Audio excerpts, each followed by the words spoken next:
ये वोट चोरी से बनी हुई सरकार असंवेदनशील सरकार साबित हुई। इसने कहीं युद्ध स्तर पे कार्रवाई होनी चाहिए थी, जिले पे स्तर पे भी और प्रदेश स्तर पे भी कमेटी बनती, युद्ध स्तर पे राहत भी कार्रवाई ना, स्पेशल गिरदावरी हुई अभी तक ना, अभी बीमा वाला आया, उनको मॉनिटर करके अभी तक तो फील्ड में भेज देना चाहिए था। आज जब मेरा दौरा हुआ, मैंने कल कहा कि भाई आज कम से कम जाए नहीं जाए तो टेलीफोन करके बताओ, तब बताते हैं। आज सुबह टेलीफोन आए हैं सरपंचों के पास। दुर्भाग्य है, ये वो इलाका है जहाँ सबसे ज़्यादा प्रभावित एरिया है।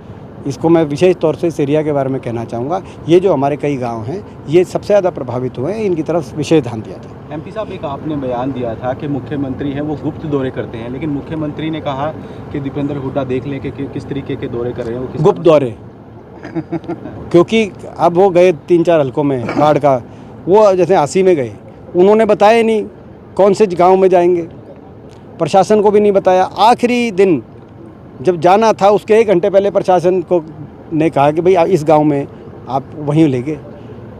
तो यानी कि मुख्यमंत्री जी को किस बात का डर है?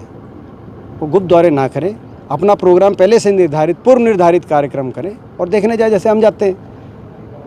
उनके पास तो सिक्योरिटी भी बहुत है, क्या दिक्कत है? किसानों से भी बातचीत की है।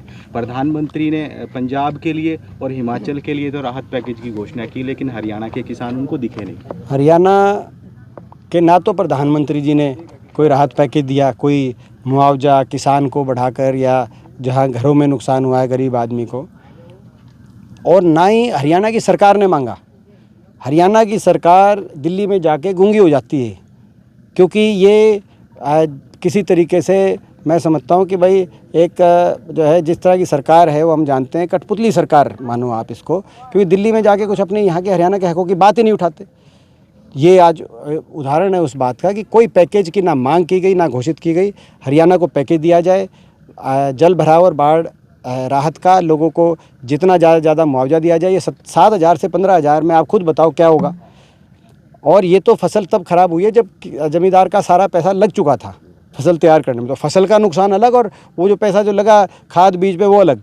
तो ये ज़्यादा मुआवजा मिलना चाहिए। हमारी मांग 60,000 की है, मिनिमम 60,000 पैसा मिले, लेकिन इन्होंने तो पंजाब के बराबर भी नहीं किया। जब 10 साल हमारी सरकार थी तो पंजाब से डबल मुआवजा होता था, अब पंजाब का मुआवजा डबल है। पंजाब कह रहे हैं कि मिनिमम 20,000 देंगे, ये कह रहे हैं मिनिमम हम 7,000 से शुरू करेंगे, 7 से 15,000। तो ये स्वीकार्य नहीं है। बराबर का उससे ज़्यादा मुआवजा दिया जाए हरियाणा में, और जहाँ घरों का नुकसान हुआ है वहाँ भी। और 19 तारीख को मैंने झज्जर बैठक रखी है, आप लोग रहेंगे उसमें, उसका एजेंडा यही रहेंगे, और हर गांव का उस दिन हम अच्छे से डिटेल में चर्चा करेंगे। एमपी साहब, राहुल गांधी की सुरक्षा को लेकर सीआरपी ने, जो आपके अध्यक्ष हैं मल्लिकार्जुन खड़गे, उनको चिट्ठी लिखी है कि वो 9 महीने में 6 बार विदेश गए हैं और सुरक्षा के बारे में कोई जानकारी भी नहीं। देखिए, ऐसा है कि ये सरकार काम करने से ज़्यादा विपक्ष के नेताओं को निशाने पर रखने में विश्वास करने वाली इनकी नीति नियत रही है।